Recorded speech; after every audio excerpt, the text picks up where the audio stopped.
Abiogenesis adalah teori yang menyatakan bahwa makhluk hidup berasal dari benda mati.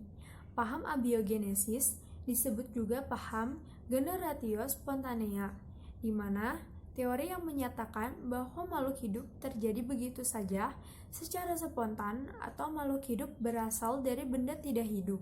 Teori ini dikemukakan oleh Aristoteles pada 384-322 sebelum Masehi. Makhluk hidup berasal dari benda mati yang timbul secara spontan karena adanya gaya hidup. Teori ini diperkuat oleh Anthony van Leeuwenhoek dengan pendapatnya bahwa mikroorganisme berasal dari air. Percobaannya pada abad ke-17, dengan penemuannya terhadap mikroskop, dia melihat adanya mikroorganisme dalam sampel air hujan dan air rendaman jerami. Pendukung abiogenesis yaitu John Needham pada 1713 sampai 1781, seorang ahli pengetahuan bahasa Inggris berpendapat bahwa mikroorganisme terjadi dari air kaldu. Hal ini sesuai dengan percobaannya, yaitu dengan merebus daging kemudian air kaldu disimpan dalam keadaan terbuka. Setelah beberapa hari, terlihat air kaldu menjadi keruh karena adanya mikroorganisme. Biogenesis adalah teori yang menyatakan bahwa makhluk hidup berasal dari makhluk hidup juga.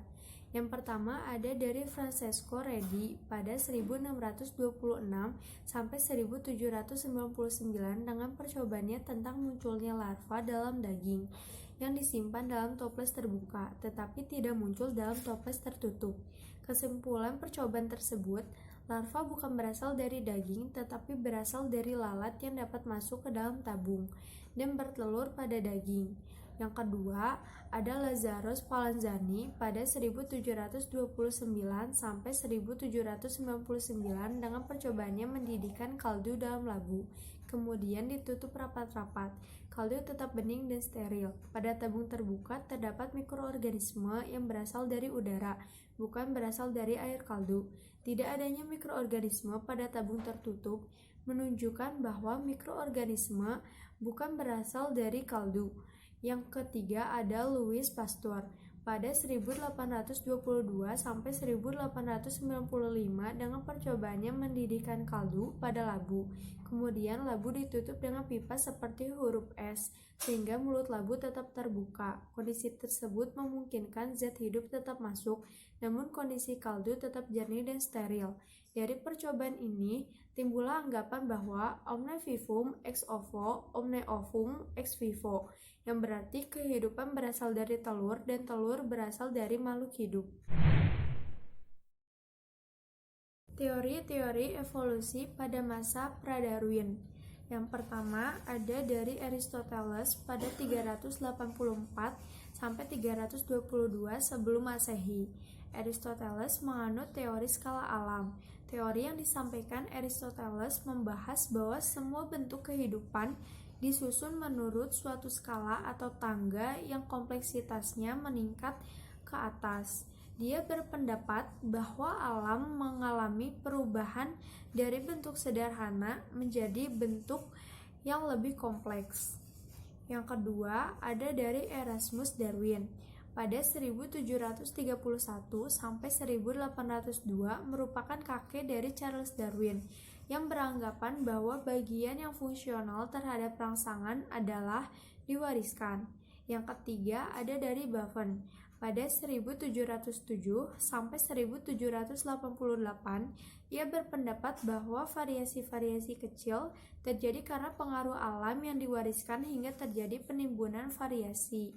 Yang keempat ada dari Jean Baptiste de Lamarck pada 1744 sampai 1829 mengemukakan gagasan use and use, di mana organ yang sering digunakan akan berkembang dan yang tidak pernah digunakan akan menyusut, serta sifat dan ciri-ciri yang diperoleh dari lingkungan bisa diwariskan kepada keturunannya.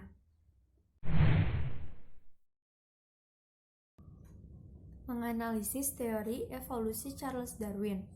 Yang pertama, spesies yang hidup sekarang berasal dari spesies di masa lalu. Yang kedua, evolusi terjadi melalui seleksi alam. Dua teori utama Darwin merupakan hasil pengamatan Darwin di Pulau Galapagos, mengamati burung fish yang bentuk dan ukuran paruhnya berbeda karena jenis makanan. 6 spesies diantaranya pemakan biji dengan bentuk paruh yang tebal dan kuat. Spesies lainnya merupakan pemakan atau penghisap madu, mempunyai paruh yang lurus. Selain itu, Darwin juga mempelajari geologi dan fosil, hingga dia berkesimpulan bahwa deretan fosil yang terdapat di batuan muda berbeda dengan fosil di batuan yang lebih tua. Perbedaan itu disebabkan adanya perubahan secara perlahan-lahan. Menganalisis teori evolusi Lamarck. Yang pertama, makhluk hidup sederhana adalah nenek moyang dari makhluk hidup yang sempurna. Yang kedua, makhluk hidup akan menyesuaikan diri dengan lingkungannya. Yang ketiga, organ yang sering dipakai akan berkembang semakin sempurna.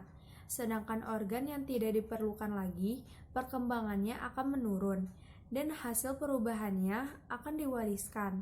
Yang keempat, ada evolusi organik.